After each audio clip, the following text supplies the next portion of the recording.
The animal hadn't been touched by anything that left tracks. No blood, no struggle. The pathologist wrote that the incisions were cleaner than anything a surgical instrument produces. The same cuts, the same missing organs, a worldwide mystery spanning decades.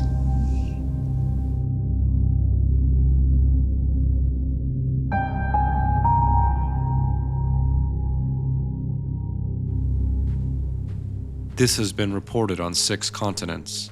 Federal agencies investigated. None of them closed the case. The cases have never stopped. They're still being filed. The San Luis Valley sits between 2 mountain ranges in southern Colorado.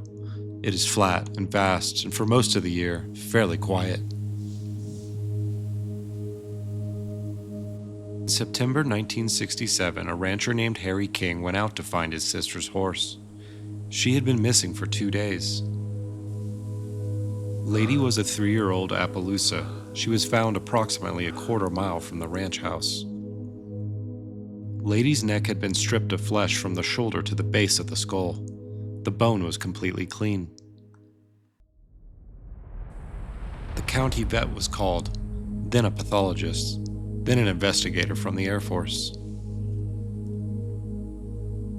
Within 3 years, nearly identical reports were arriving from ranchers across Colorado, New Mexico, Kansas, Nebraska, Montana. Always the same missing organs, always the same absence of blood, always the same impossible cuts. In many cases, the rancher had noticed something else the night before. Lights in the sky, low, silent, moving. Not every case, but enough cases that investigators began writing it down in official reports. A hematologist named John Altschuler examined the wound sites. He submitted formal findings.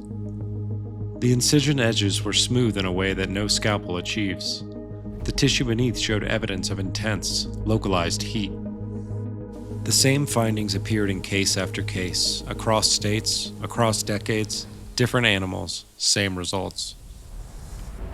The same organs every time: eyes, tongue, ears, reproductive organs, rectum. Circular, exact, cookie-cutter wounds. There was no blood, not on the animal, not on the ground, not within 50-yard perimeter. A mature cow contains 40 liters of blood. To remove every drop requires significant time and specialized equipment. By the mid-1970s, sheriffs across 3 states had logged over 200 reports in a single year. These weren't fringe people. They were farmers filing paperwork. In 1979, Senator Harrison Schmitt of New Mexico secured federal funding to investigate. It was called Operation Animal Mutilation. It was funded. It was staffed. It ran for more than a year. A retired FBI special agent named Kenneth Rommel was hired to lead it. He spent 12 months in the field. His conclusion: predators and scavengers, post-mortem bloating, insects, tissue contraction, no federal crime. Case closed. The ranchers who had been filing these reports for a decade did not accept that conclusion.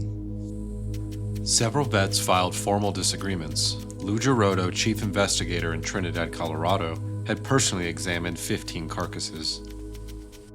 Girodo told investigators he had never seen wounds matching anything in his professional experience. Not predators, not poachers, nothing. The predator explanation had never addressed one detail: no tracks, anywhere around the body, none. Rommel's report ran 300 pages. Objections were filed. The investigation closed anyway. In the 5 years after the report, 300 new cases were documented across the West. Investigators had noted it but never compiled it. Lights reported before each discovery: low, silent, matching no known aircraft. When investigators finally placed the sighting reports on the same timeline as the mutilation reports, the correlation held across 6 states. Spring 2002, Argentina. Hundreds of cattle across Buenos Aires, Entre Rios, and Cordoba provinces were mutilated, too many to quietly manage. On-site veterinarians documented the wounds, identical to Colorado cases 35 years earlier.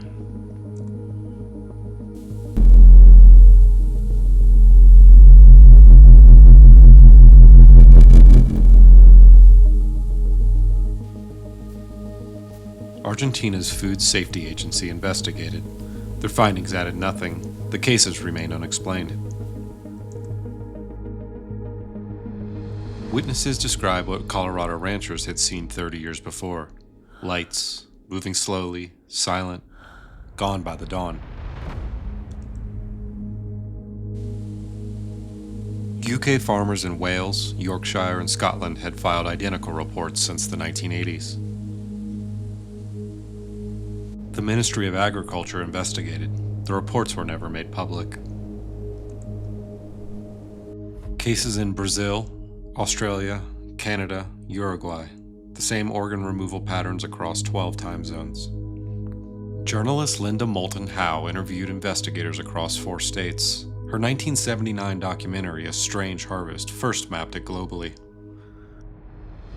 In case after case, UAP sightings were reported within a narrow radius of mutilation sites. Logs separately, never compiled. When mapped together, the correlation was strong enough that investigators, on record, refused to dismiss it. Here the case fractures into competing explanations, none of them entirely clean. In the 1970s, an alternative theory emerged and never entirely disappeared: the helicopters. Ranchers reported unmarked helicopters during mutilation weeks. The theory? Classified government testing for contamination. The UAP theory and the government testing theory were never mutually exclusive. 60 years, 2 federal investigations, thousands of incident files, pathology from 4 continents. What do we actually know? The wounds are real. Pathologists across multiple countries confirm no known predator matches these characteristics. The investigation produced a conclusion its own evidence contradicted, then closed the file. The pattern is global. Same organs, same bloodlessness, no evidence of approach or departure. 3 explanations survive scrutiny. First, a classified government program, testing contamination across the food supply. Second, a non-human intelligence collecting biological samples over decades, the explanation UAP investigators return to most. Third, an organism or mechanism we haven't identified, natural, exists. We haven't found it yet. Still ongoing, 2023 and 2024 reports from Wyoming, Montana, Colorado. Same organs, same bloodlessness, same cuts, same open files. Tonight, somewhere, a rancher finds something in a field that doesn't match the explanation, calls their sheriff, files a report. The cases continue, the mutilations, the lights in the fields. Will we ever get an answer?